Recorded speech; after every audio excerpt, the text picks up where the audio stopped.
చారాల వీరరాజేంద్రుడి తామ్రపత్రాలు. ఈ గ్రామం చౌడేపల్లి నుండి 3 కిలోమీటర్ల దూరంలో ఉంది. చారాల గొప్ప చారిత్రక ప్రాధాన్యమున్న గ్రామం. అనేక రాజవంశాలు తమ ప్రతినిధులతో పాలింపబడిన ముఖ్య గ్రామం. పులినాడులో సంపన్నవంతమైన ప్రాంతమైనందున శత్రురాజులందరూ ఈ ప్రాంతంపై కన్నేసి ఉంచారు. చేర రాజుల కేరళ మహామండలేశ్వరుల నివాస ప్రాంతమైనందున ఈ గ్రామం చేరన్ అయినది. జనవాడుకలో కాలగమనములో చారాలగా ప్రసిద్ధమైనది. చోళరాజులకు కూడా ఒక ముఖ్య పట్టణముగా వెలసిల్లినది. చోళపురం మండలములోని పులినాడు ప్రాంతములో ఉన్న చేరన్పై చోళరాజులకు ఎక్కువ ప్రేమాభిమానాలు ఉండేవి. అందుకే వీరి కాలంలో అనేక చెరువులు నిర్మించబడినవి. నరసారెడ్డి అనునతనికి క్రీస్తకం 1935 సంవత్సరంలో పొలములో 7 రాగి రేకులు దొరికాయి. ఇవి శాలివాహన శకం 991కి సరియగు క్రీస్తకం 1069-70 సంవత్సరముల కాలం నాటి రాజాదిరాజ సామంతరాజు అయిన రాజకేసరివర్మన్ అనే చేరరాజైన వీరరాజేంద్ర దేవునివి. ఈ రేకులు 9 ఇంచీల పొడవు, 4 ఇంచీల వెడల్పు కలిగి 154 తులాల బరువుతో 57 తులాల రింగు తొడగబడి పుస్తకం వలె ఉంది. మొదటి రేకు ఒకవైపు, మిగిలిన రేకులన్నీ ఇరువైపులా ఆనాటి గ్రాంథ లిపితో సంస్కృత పలుకులతో వ్రాయబడి మొత్తం 211 వరుసలలో సమాచారం ఉంది. ఇవి ఇప్పుడు ఇండియన్ మ్యూజియం కలకత్తాలో భద్రపరచబడి ఉన్నవి.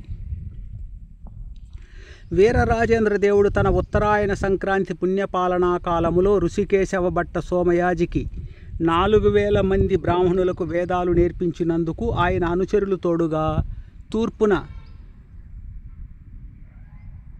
కుప్పేరి అనే చెరువు నుండి ఒక ఆడ ఏనుగు నడుస్తూ రాగా రాళ్ళు, వంకలు, గుట్టలు దాటి కాదట్టి కొండ వరకు గ్రామాన్ని చుట్టుకుంటూ ఒకరోజు ఆ ఏనుగు తిరిగినంత భూములు బహుమానములు ఇచ్చాడు. ఈ వరుసలో చేరాలలోని ఆత్రేయ గోత్రజులైన ఋషికేశవ భట్ట సోమయాజి మరియు అతని సహాయకులైన శోత్రియ క్రమవిట్టన్, ముండయ క్రమవిట్టన్, పల్లయ క్రమవిట్టన్ అను 3 బ్రాహ్మణులకు ఈ గ్రామ ప్రాంతాన్ని బ్రాహ్మణ అగ్రహారంగా మధురాంతక చతుర్వేది మంగళం అను పేరు పెట్టి దానమిచ్చాడు.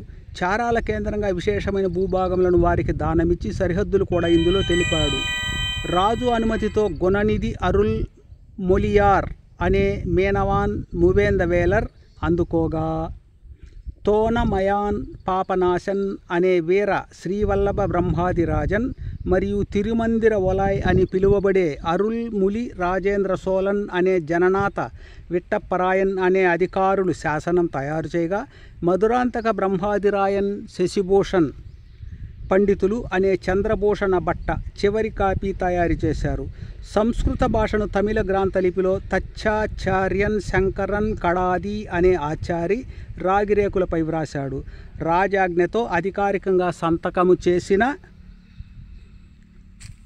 ఈ ప్రాంత గవర్నర్ మధురాంతక బ్రహ్మాతిరాజ మధురాంతక చతుర్వేది మంగళంగా ఈ గ్రామం అగ్రహారంగా ప్రకటించబడినది. ఈ తామ్ర శాసనము కాంచీపురంలోని తిరువేకంబం ఉడయార్ స్వామి ఆలయములోని తిరువోలక్క మండపంలో రాజు ఆసీనుడై ఎయిర్కోట్టంలోని గుణనిధి అను అధికారికి ఈ ఉత్తర్వు అందించబడినది. ఇక్కడ తిరుమల మధురాంతకుడు మహామధురాంతక పేరేరి అను చెరువును త్రవ్వించాడు.